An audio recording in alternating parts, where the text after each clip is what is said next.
प्रभु ज्ञान घन आनंद घन अवतार तारक विश्व के,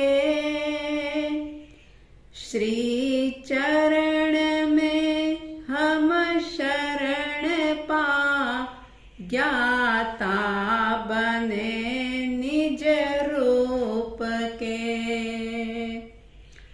बस एक ही हो यह हमारी साधना आराधना, हो दीप से दीपक यथा मिट जाए भाव विराधना, हो दीप से दीपक यथा मिट जाए भाव विराधना।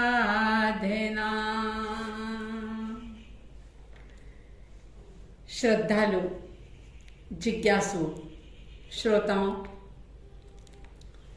पर्वाधिराज पर्युषण महापर्व का आज दूसरा दिवस प्रारंभ हुआ और ये महापर्व जो कि जागरण का पर्व है, ये पर्व कहता है जागो और त्यागो। जैसे ही जागृति होगी कि फिर त्याग करना नहीं पड़ेगा, अपने आप ही त्याग हो जाएगा। जैसे ही जागृति आएगी फिर व्रत उपवास करने नहीं पड़ेंगे, अपने आप व्रत उपवास हो जाएंगे।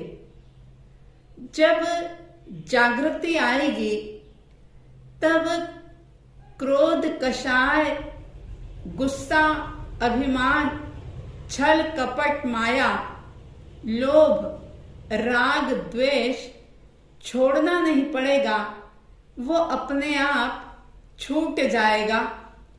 बस आवश्यकता है आंखें खोलने की।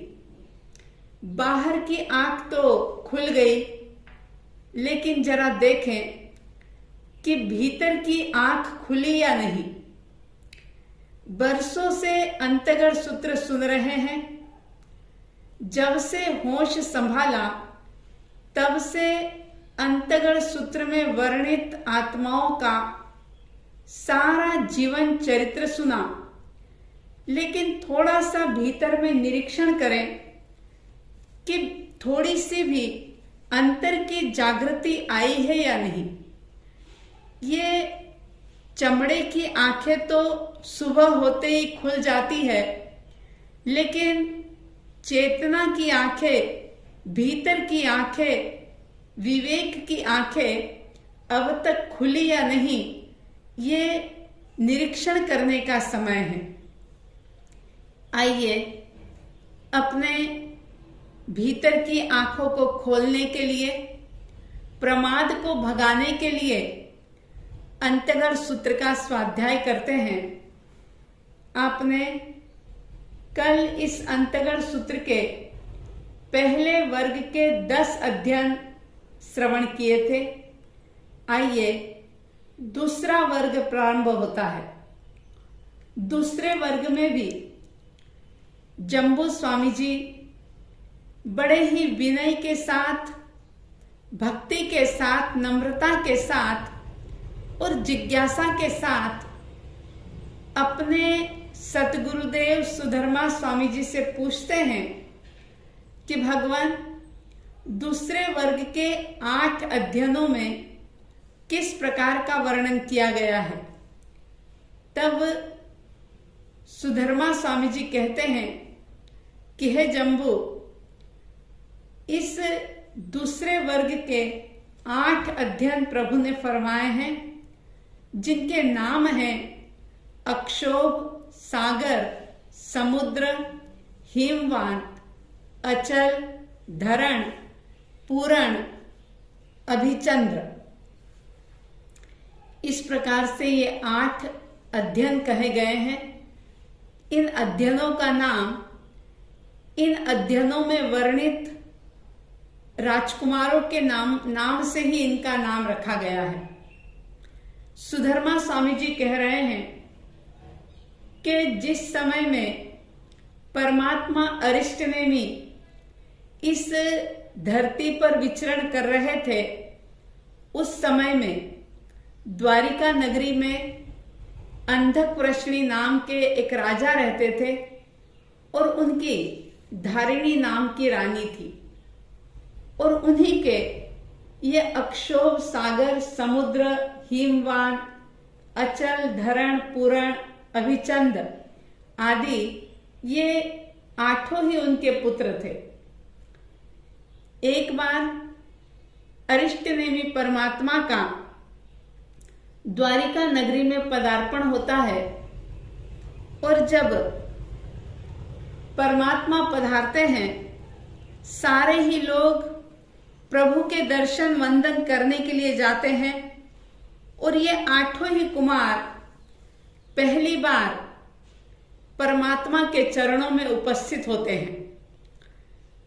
ये बात सुनते हुए थोड़ा सा अपने से इन सारी चीजों को कनेक्ट करते जाना, क्योंकि सिर्फ सुन लिया तो बहुत ज्यादा लाभ नहीं मिलेगा, कोई बहुत कार्य सफल नहीं होगा।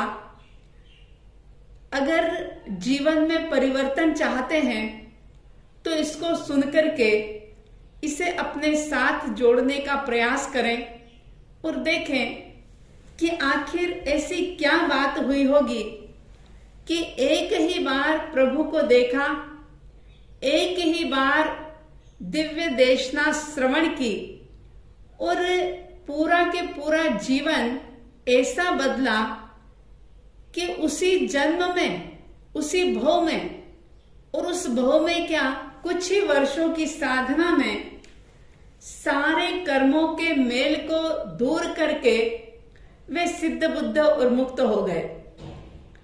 क्या सुनाया था परमात्मा ने ऐसा उन्हें? 8 ही जो राजकुमार थे, राजा के पुत्र थे, और आप कल्पना कर सकते हैं, समझ सकते हैं कि आज के इस कलिकाल पंचम आर्य में भी सर्वसाधारण लोगों को भी इतनी सारी सुख सुविधाएं प्राप्त है, तो जब चौथा आरा था सारी चीजें बहुत सुलभ थी, महापुण्य का उदय होता था, तो भौतिक सामग्री उनके प्रबल पुण्य से उनको कितनी कुछ प्राप्त थी। जब वे प्रभु के चरणों में पहुंचे तो परमात्मा ने उन्हें संदेश दिया। परमात्मा फरमाते हैं कि हर एक व्यक्ति मोह के अंदर इतना ज्यादा मुग्ध बन जाता है, लोभ में इतना ज्यादा आसक्त बन जाता है और हर भौतिक वस्तुओं को वो अपने पास रखना चाहता है। जो उसने प्राप्त किया है उसे वो संभालना चाहता है। आपके साथ भी ऐसी बात होती होगी कि जो चीज आपने बहुत मेहनत से खरीद ली, चाहे फिर वो गाड़ी हो, चाहे वो बंगला हो जिसको बहुत मेहनत से आपने बनाया, तो आप ये चाहते हैं कि ये वस्तु हमेशा मेरी रहे, मेरे पास रहे। लेकिन ज्ञानी कह रहे हैं कि वो तो स्वयं को भी सुरक्षित नहीं कर पाता, तो भला पौद्गलिक वस्तु जो है वो सुरक्षित उसके पास कैसे रह सकती है? जब इंसान खुद अपने शरीर को भी स्वस्थ नहीं रख पाता। बताइए आप, कोई भी क्या चाहता है कि मैं बीमार हूं, या कोई चाहता है कि मेरा ये शरीर छूट जाए, मेरी मृत्यु हो जाए? नहीं चाहता। हर कोई जीना चाहता है, हर कोई व्यक्ति सुख से रहना चाहता है, लेकिन शरीर धीरे धीरे ढलता है। बचपन किशोर अवस्था में बदलता है, किशोर अवस्था युवा अवस्था में बदलती है, जवानी के बाद प्रौढ़ अवस्था आती है और प्रौढ़ अवस्था के बाद न चाहते हुए भी बुढ़ापा आ ही जाता है, इंद्रियां शिथिल हो ही जाती है। तो इसलिए ज्ञानी कह रहे हैं कि हे भव्य आत्माओं, तुम जब अपने सबसे नजदीकी संयोग ये शरीर जो है इसको भी अपनी इच्छा के अनुसार जब नहीं चला सकते, तो दूसरी जो पौद्गलिक वस्तुएं हैं वो भला आप कैसे सुरक्षित रख सकते हैं? क्योंकि पुद्गल का तो अपना गुण धर्म जो है वो कभी नहीं बदलता। हाँ, उसकी अवस्थाएं बदलती रहती है। और जानते हैं आप कि पुद्गल का गुणधर्म क्या है? पुद्गल का गुणधर्म है मिलना और बिछुड़ना। जैसे आपने कई बार देखा होगा कि आकाश में बादल कभी कभी एक दूसरे से मिलते हैं, कभी अलग हो जाते हैं, ऐसा हमें दिखाई देता है। तो इसी तरह से संयोग मिलते हैं, बदलते हैं, वस्तुएं आती है, जाती है। और ये पुद्गल का जो गुणधर्म है वो सड़ना गलना है।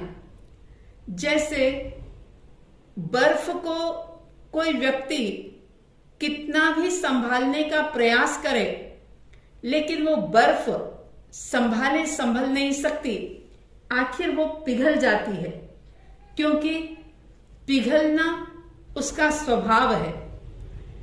कपूर जो होता है उसको कोई जितना मर्जी संभालने की कोशिश करे, लेकिन आखिर वो उड़ जाता है, क्योंकि उड़ना उसका स्वभाव है। ठीक इसी प्रकार से पौद्गलिक चीजें यानी कि आत्मा के अलावा जितनी भी जो भी वस्तुएं हैं उसको तुम चाहे जितना संभालो, लेकिन वो गलेगी, सड़ेगी, क्योंकि गलना सड़ना उसका स्वभाव है। और उन वस्तुओं से आप जितने ज्यादा आसक्त रहोगे उतने ही आपके कर्मों का बंधन होगा। लेकिन इन संयोगों के बीच में, इन बदलती हुई वस्तुओं के बीच में आप एक ऐसे अनमोल तत्व हो, आत्मा के रूप में आप एक परमात्मा हो जो कभी भी नष्ट नहीं होते। कोई आपको मार नहीं सकता, कोई आपको काट नहीं सकता, कोई आपको जला नहीं सकता। इस प्रकार की धर्म देशना परमात्मा अरिष्ट नेमी उन राजकुमारों को देते हैं और उनको कहते हैं कि इन इंद्रियों के सुखों को, पुद्गल के सुखों को तुमने सच मान लिया और इसी के अंदर उलझे रहे। सारा जीवन तुम इसी के अंदर बिता रहे हो। कहा, पाकर इंद्रिय पुद्गल सुख को सत्य स्वरूप न समझा। पाकर इंद्रिय पुद्गल सुख को सत्य स्वरूप न समझा।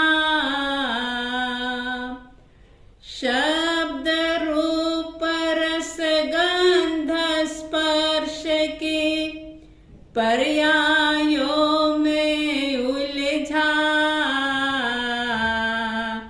पर्यायों में उलझा।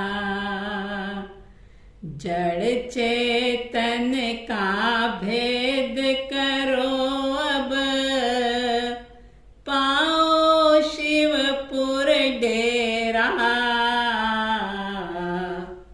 मेटो भव भव का फेरा। मेटो भव भव का फेरा। अब बनो आराधक इस भव में, मेटो भव भव का फेरा।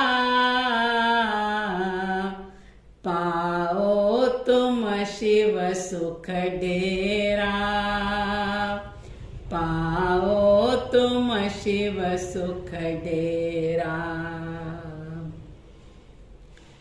बंधुओं, याद रखना, ये प्रभु का संदेश सिर्फ उन कुमारों के लिए ही नहीं था, आपके हमारे सबके लिए है। थोड़ा सा विचार करना, चिंतन करना। उन 8 ही कुमारों ने सिर्फ कानों से नहीं बल्कि प्राणों से परमात्मा की देशना सुनी। उनके मन में किसी भी प्रकार का कोई अगर मगर नहीं आया। उन्होंने ये नहीं सोचा कि अभी तो समय नहीं है, जब समय आएगा तब हम ये काम कर लेंगे, क्योंकि वो भीतर से जाग गए। और जैसा कि मैंने बताया कि एक बार जो जाग जाता है, जिसके भीतर की आंखें खुल जाती है, वो फिर इंद्रियों के भोग विलासों में, सांसारिक प्रपंचों में फंस नहीं सकता। अगर चमड़े की आंख भी खुली हो, जागृति हो, तो बंदा गड्ढे में नहीं गिर सकता। ठीक इसी तरह से जब भीतर की आंखें खुल जाती है तो ऐसा व्यक्ति कभी भी पापों में रचा पचा रह नहीं सकता। उन 8 कुमारों ने भी परमात्मा की बात को सुना, प्रभु से कहा कि भगवान आपकी बात बिल्कुल सत्य है, उस पर श्रद्धा की और अपने माता पिता की इजाजत लेकर के अपने संपूर्ण जीवन को परमात्मा के चरणों में समर्पित किया। 11 अंगों का अध्ययन किया और अनेक प्रकार की तपश्चर्याएं की। गुण रत्न संवत्सर नाम के तप का आराधन भी किया। सभी ने 16 वर्ष तक संयम पर्याय का पालन किया और अंत में शत्रुंजय पर्वत पर 1 महीने की संलेखना संथारा करके वे सिद्ध बुद्ध और मुक्त हो जाते हैं। इस प्रकार से दूसरे वर्ग के 8 अध्ययनों के साथ साथ ये दूसरा वर्ग भी समाप्त होता है। आपको ध्यान होगा कि पहले वर्ग में वर्णित 10 अध्ययन और दूसरे वर्ग में वर्णित 8 अध्ययन, यानी कि जो 18 राजकुमारों का वर्णन किया गया, ये 18 सगे भाई थे। विचार कीजिए कैसा वो परिवार रहा होगा, कैसे उनके माता पिता रहे होंगे कि जहां पर किसी भी बात का कोई अभाव नहीं था, किसी भौतिक सुख सुविधा की कमी नहीं थी। बहुत भौतिक वैभव के अंदर वे जी रहे थे, लेकिन परमात्मा की वाणी को सत्य समझा, सत्य जान करके, श्रद्धा करके वे उसी अनंत सुख को प्राप्त करने के लिए लालायित होते हैं। और ये बात तो तय है कि अगर व्यक्ति एक बार उस अनंत सुख को प्राप्त करने की अगर ठान लेता है, तो ऐसा नहीं है कि वो सोचे, वो प्रयास करे और उसे वो अनंत सुख, वो मुक्ति वाला सुख हासिल ना हो, ऐसा कभी हो नहीं सकता। सभी ने सिद्ध बुद्ध और मुक्त अवस्था को प्राप्त किया। इस प्रकार से ये दूसरा वर्ग संपन्न होता है। इसी तरह से सुधर्मा स्वामी जी से जम्बू स्वामी जी पूछते हैं कि भगवान, तीसरे वर्ग में परमात्मा ने क्या भाव फरमाए हैं?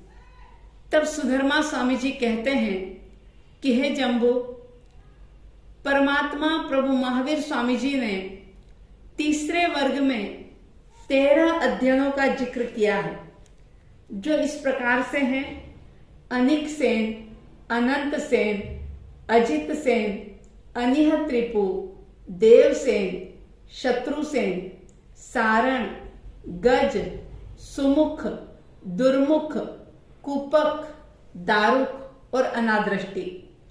इस प्रकार से 13 अध्ययन इस तीसरे वर्ग में प्रभु ने फरमाए। तब जम्बू स्वामी जी के पूछने पर सुधर्मा स्वामी जी प्रथम अध्ययन के बारे में फरमाते हैं कि हे जम्बू, उस काल उस समय में भद्दिलपुर नाम का नगर था। वो नगर जो सभी प्रकार की बाहरी समृद्धि से संपन्न था, धन धान्य आदि से परिपूर्ण था।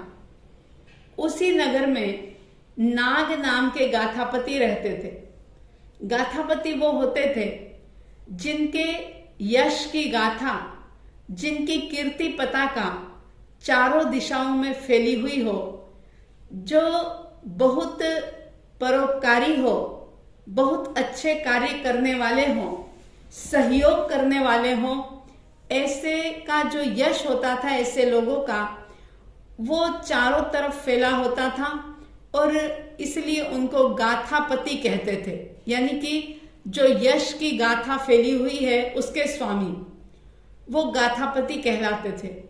तो नाग जो थे वे भी गाथापति थे और बहुत समृद्धि थी उनके पास। मतलब शास्त्रों के अंदर एक शब्द आया कि अपरिभूत थे, यानी कि जिसका कोई भी पराभव नहीं कर सकता था, जिनका कोई अपमान या इंसल्ट नहीं कर सकता था, इतना यश था उनका। और उनकी पत्नी का नाम सुलसा था। सुलसा जो कि अत्यंत सुकुमार, सुशीला, सुरूप थी। नाग गाथापति के पुत्र सुलसा के बेटे जिसका नाम था अनिकसेन, अनिकसेन कुमार, बचपन बहुत ही सुख सुविधाओं के अंदर बीतता है। जब वे 8 वर्ष के होते हैं तो उनके माता पिता उनको शिक्षा प्राप्त करने के लिए कलाचार्यों के पास भेजते हैं और थोड़े ही समय में वे सभी कलाओं के अंदर, आज की भाषा में सभी प्रकार के अध्ययन से में पारंगत हो जाते हैं। और फिर जब युवा अवस्था आती है तो यौवन अवस्था के अंदर यानी विवाह योग्य अवस्था आने पर माता पिता ने एक समान आयुष्य वाली, एक समान रंग रूप लावण्य वाली, ऐसी सुशीलता के गुणों से युक्त, अपने समान कुल वाली, ऐसी एक नहीं दो नहीं 32 इब्बे सेठों की 32 कन्याओं के साथ उनका विवाह किया गया। और विवाह होने के बाद उनको 32 करोड़ प्रीतिदान मिलता है। वे भी पुण्य से उपार्जित सभी प्रकार के मनुष्य जीवन के भोग भोगते हुए सुख के साथ अपना समय बिता रहे थे। परमात्मा अरिष्टनेमि का भद्दिलपुर नगर के बाहर श्रीवन नाम के उद्यान में पदार्पण होता है और परमात्मा के आगमन की बात सुनकर के सारा जन समुदाय धर्म कथा सुनने के लिए परमात्मा के पास जाता है। जब इतने सारे लोगों को एक ही दिशा में जाते हुए अनिकसेन कुमार ने देखा तो वे भी अपने भवन से निकलते हैं, भगवान के पास पहुंचते हैं, धर्म कथा सुनते हैं और धर्म कथा सुनकर के उनको भी सत्य का बोध हो जाता है, वैराग्य हो जाता है। जब तक व्यक्ति झूठ में जीता है तब तक वह भ्रम में जीता है। जब उसे सत्य का बोध हो जाता है, जब उसे जड़ चेतन का भेद समझ में आ जाता है, तो फिर वो परमानेंट सुख पाने के लिए लालायित हो जाता है। क्योंकि परमात्मा के मुखारविंद से उन्होंने सुना था, अजर अमर अविनाशी अविचल अव्यय तू अविकारी, हे दर्शन ज्ञान अनंता तुझ में अनंत शक्ति का धारी, तू अनंत शक्ति का धारी। आत्म गुणों को प्रकट करो अब, पाओ मोक्ष बसेरा। मेटो भव भव का फेरा, मेटो भव भव का फेरा।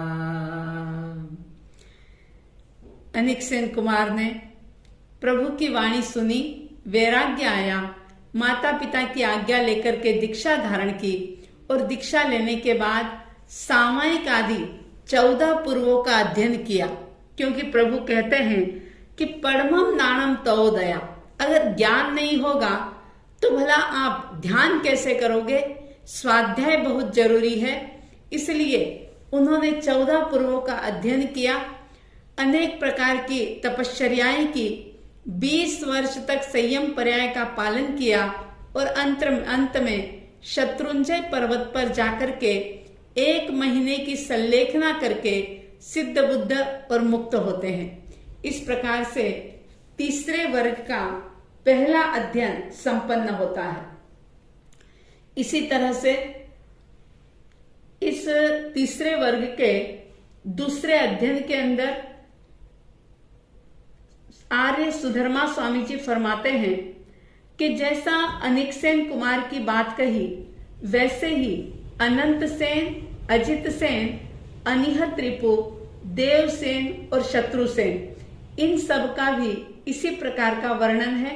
ये 6 अध्ययन जिसमें जिन राजकुमारों का वर्णन है, ये सगे भाई थे, यानी इनके माता पिता भी एक ही थे और इन्होंने इनको भी 32 कन्याओं के साथ इनका विवाह हुआ था। 32 करोड़ का दहेज मिला था, लेकिन सभी प्रकार की रिद्धि संपत्ति को, सुख सुविधाओं को, जिन सुख सुविधाओं के अंदर आज व्यक्ति इतना ज्यादा उलझ चुका है कि एक सामायिक करना भी उसके लिए बहुत मुश्किल हो गया है। ऐसे में विचार करें, धन्य है उन राजकुमारों को जिन्होंने सभी प्रकार की रिद्धि संपत्ति को छोड़ा और जीवन भर के लिए संयम धारण किया, 20 वर्ष तक दीक्षा पर्याय का पालन किया, 14 पूर्वों का अध्ययन किया और 1 महीने की संलेखना संधारा करके वे शत्रुंजय पर्वत पर सिद्ध बुद्ध और मुक्त होते हैं। इस प्रकार से इस तीसरे वर्ग के 6 अध्ययन संपन्न होते हैं। आप सबके भीतर में त्याग का, वैराग्य का भाव जागे, ज्यादा से ज्यादा जड़ चेतन का भेद आप कर सके, ऐसी साध्वी द्वय की तरफ से हार्दिक शुभ मंगल कामना। आंखें बंद करके बड़ी सजगता के साथ इन शब्दों को सुने। मंगलमय मंगलकारी जिन शासन ध्वज लहराता,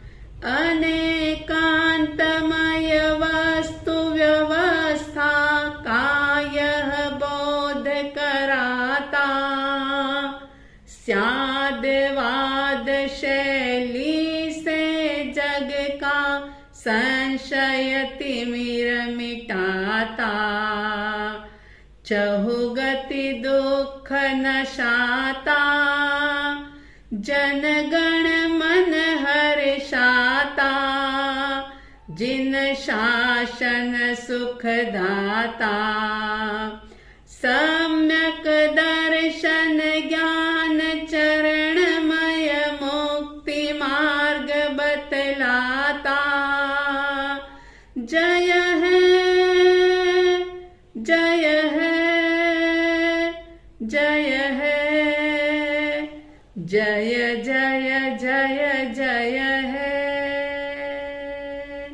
जिन शासन की जय है, जिन शासन की जय है।